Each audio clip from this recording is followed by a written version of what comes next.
bienvenue dans le podcast de TDH Focus. Aujourd'hui, on plonge dans un sujet vraiment essentiel. Le trouble du déficit de l'attention avec ou sans hyperactivité. Le TDAH, quoi. Oui, bonjour. Un sujet très présent, effectivement. Alors, notre base aujourd'hui, c'est un guide assez détaillé du site TDH Focus. Le but, c'est d'essayer de mieux comprendre ce trouble neurodéveloppemental. Il touche pas mal de monde, enfants, adultes, mais il est encore souvent mal compris, je trouve.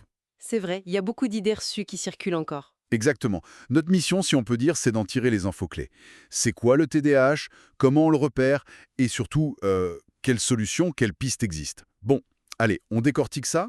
C'est parti. Alors, pour commencer, le TDAH, c'est quoi au juste? Très important, hein. Ce n'est pas une maladie mentale, hein. On insiste là-dessus, c'est un trouble neurodéveloppemental. Mhm. Ça veut dire que ça affecte comment le cerveau fonctionne, notamment pour l'attention, le contrôle des impulsions et, des fois, l'hyperactivité. C'est complexe, quoi. Il y a des facteurs biologiques, environnementaux. Tout à fait. Et ce qui est vraiment intéressant dans les sources qu'on a, c'est le poids de la génétique. C'est assez énorme, en fait. Ah oui, hein, On parle d'environ 74% des cas qui seraient liés à l'hérédité. c'est considérable. 74%. C'est énorme. Oui, hein. Un enfant qui a un parent avec un TDAH, il a une chance sur deux à peu près de l'avoir aussi. Souvent, c'est lié à des gènes qui touchent les systèmes de la dopamine, de la noradrénaline, des messagers chimiques dans le cerveau. D'accord. Et dans le cerveau lui-même, qu'est-ce qui se passe concrètement? On observe souvent un déséquilibre, justement, de ces neurotransmetteurs. La dopamine importante pour la motivation, le plaisir, et la noradrénaline clé pour l'attention, la vigilance. Elles semblent fonctionner un peu différemment. Hmm.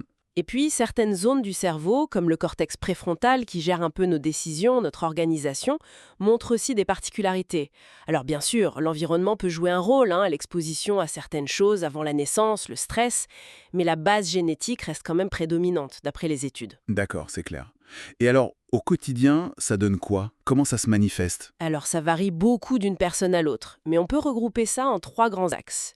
D'abord, il y a l'inattention. Oui. C'est la difficulté à rester concentré, surtout sur des tâches longues ou peu motivantes, les oublis fréquents, la désorganisation, perdre ses affaires. Le classique des clés qu'on trouve jamais. Exactement. Ensuite, l'hyperactivité. C'est l'agitation motrice, le besoin de bouger, avoir du mal à rester assis tranquillement. Chez l'adulte, ça peut être plus intérieur, une sorte d'agitation mentale, de tension. D'accord. Et le troisième axe? C'est l'impulsivité. Le fait d'agir ou de parler un peu vite, sans toujours réfléchir aux conséquences, couper la parole, avoir du mal à attendre son tour. Mhm. Mais attention, tout le monde n'a pas forcément les trois et l'intensité change avec l'âge, le contexte. Et surtout, contrairement à ce qu'on croit souvent, le TDAH, ça ne disparaît pas comme par magie à l'âge adulte, ça persiste, même si ça peut changer de forme. Oui, ça c'est une idée reçue tenace.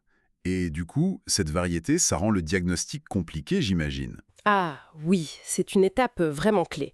Et ça doit être fait par un spécialiste, un psychiatre, un neurologue, un psychologue bien formé à ça. Ok. C'est pas juste un test rapide, c'est une évaluation clinique assez poussée. On se base sur les critères du DSM-5, le manuel de référence. Il faut que les symptômes soient là depuis au moins 6 mois, qu'ils posent problème dans plusieurs domaines de la vie, genre école, boulot, maison, et qu'ils aient un impact négatif réel. Donc pas de prise de sang miracle ou de scan du cerveau qui dit TDAH. Non, pas du tout. Ça passe par des entretiens, on retrace l'histoire de la personne, on observe les comportements. Parfois, on utilise des questionnaires spécifiques, des échelles d'évaluation ou des entretiens structurés comme la DIVA, par exemple. Et c'est très important aussi d'écarter d'autres choses qui pourraient ressembler. Une dépression, de l'anxiété, un trouble 10, ou même de le différencier de l'autisme avec qui il peut y avoir des points communs, mais les causes ne sont pas les mêmes. D'accord. C'est tout un processus. Mais la bonne nouvelle, c'est qu'une fois le diagnostic posé, on n'est pas démuni. Le guide TDAH Focus parle de solutions. Heureusement, oui. La prise en charge, elle est souvent multimodale. Ça veut dire qu'on combine plusieurs approches et c'est toujours personnalisé. Et ça inclut quoi, par exemple? Si c'est jugé nécessaire, il peut y avoir un traitement médicamenteux.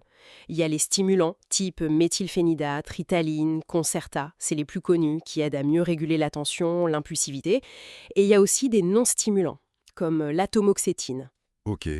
Les médicaments, c'est une piste. Mais il n'y a pas que ça, j'imagine.